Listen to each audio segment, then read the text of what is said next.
At this UN compound, refugees wait for the final processing of their paperwork.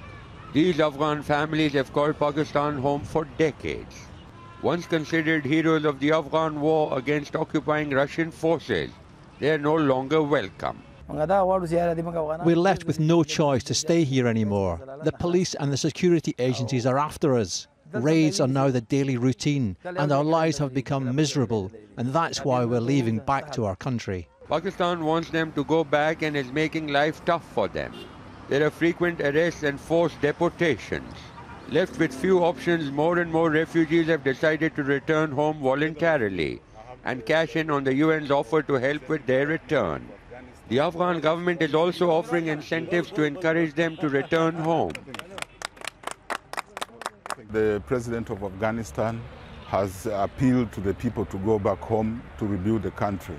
And many Afghans, after staying here for a very long time, they also have started feeling that it is important to go back home.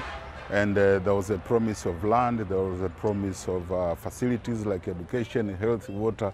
So people have this feeling that life is almost going back to normal and they think they should go back home. However, not everyone is satisfied with the promises made by the Afghan government. There's no help from the Afghan government. Many of our relatives who returned last year have got nothing till today. So we're not hopeful there will be any help from the government. And the UN has changed the terms of the incentives it was offering. Because of financial constraints, humanitarian operations worldwide have taken a hit. Afghan refugees will now have to settle for half of the $400 promised in order to repatriate and reintegrate. And that may discourage many to go home voluntarily. In 2016, 380,000 people opted to go back. Pakistan may want them all to return, but the UN says that may not happen anytime soon.